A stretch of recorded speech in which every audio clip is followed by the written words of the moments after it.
साधक रहने कठिन है, लघु दीनता भाव।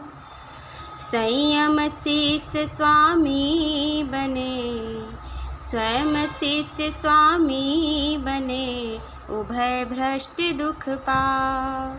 होय भाव गुरु शिष्य का, तब नहीं साधन हो।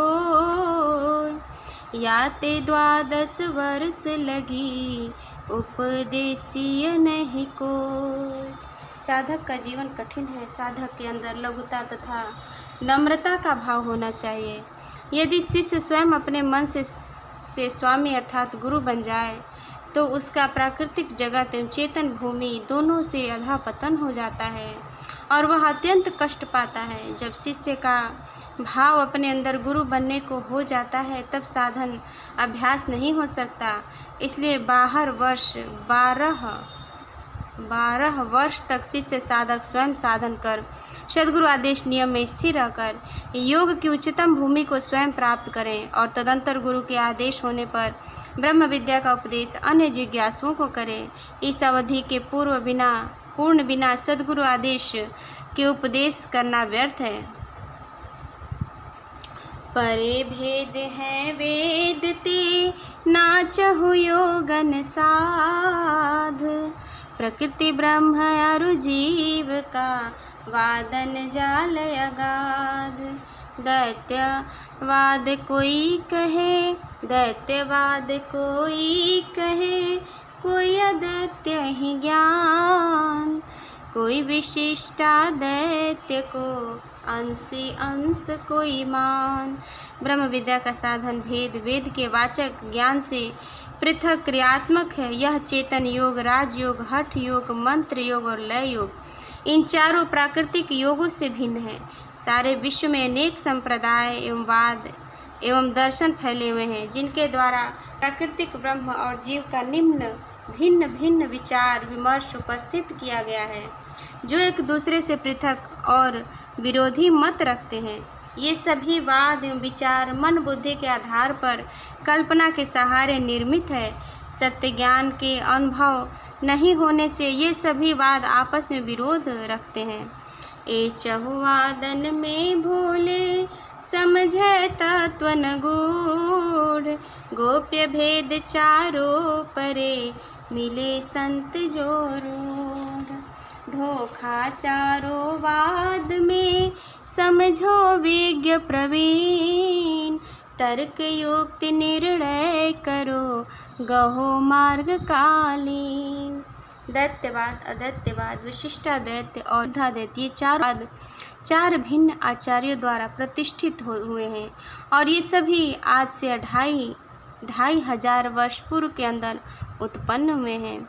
इन चारों वेदों में अध्यात्म संबंधी विभिन्न मान्यताएं हैं जो एक दूसरे के विरोधी हैं। ये मन बुद्धि के आधार पर स्थित है और शुद्ध अनुभव का आधार नहीं है। इनमें तो कोई ब्रह्म और जीव इन 2 तत्वों को ही मानता है तो कोई केवल ब्रह्म को, कोई ब्रह्म जीव प्रकृति को ही मानता है तो कोई जीव को ब्रह्म का अंश मानता है। इन वादों के प्रेरणा इनके अनुयायी अपने अपने मतों में भूले हुए हैं। महान तत्व को ये नहीं समझते। योगोपनीय ब्रह्म विद्या का ब्रह्म तत्व ज्ञान और अभ्यांतर भेद साधन इन चारों वादों से पृथक है। इनका ज्ञान तभी होता है जब पूर्ण प्रसिद्ध संत सद्गुरु प्राप्त होते हैं।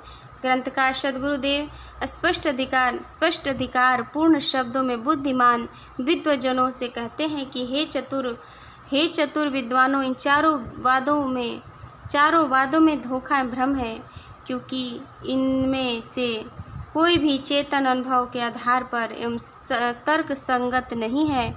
अतः तर्क युक्ति से निर्णय कर प्राचीन सनातन सत्य मार्ग का आप सभी अनुसरण करें। आँख में पट्टी बांधकर अंध परंपरा अनुसार सांप्रदायिक घेरे में न रहें, उससे बाहर निकलें और ब्रह्म विद्या के चेतन क्रियात्मक साधन द्वारा सत्य का प्रत्यक्ष अनुभव करें। तभी आपका और अपने अनुयायियों का कल्याण है। नहीं तो भ्रमपूर्ण सिद्धांत के द्वारा विश्व को महान क्षति पहुँचाई और पहुँच रही है। सुनो वादया दैत्य का संशय ताहि घनेर, युक्ति प्रत्यक्ष दिखाई हो अनुभव तत्व विनिवेर।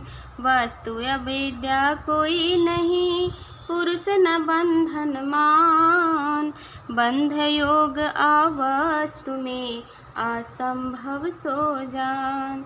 अद्वैतवाद के सिद्धांत को सुने, इसमें अनेक भ्रम संशय है। वह निर्भ्रांत सिद्धांत नहीं है, उसे तर्क युक्ति से समझा रहा हूँ। अविद्या माया उनके मत के अनुसार कोई सत्ता नहीं है, यह केवल भ्रम के कारण मालूम पड़ती है। सभी ब्रह्म ही ब्रह्म है।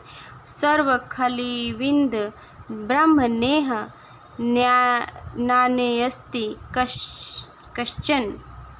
ब्रह्म के अतिरिक्त कोई सत्ता नहीं है, अन्य कोई सत्ता नहीं है। ब्रह्म अपनी विद्या माया से बंधन में आकर अपने जीव को जीव समझ रहा है, बंधनग्रस्त हो गया है, एवं माया का भी कोई अस्तित्व नहीं है।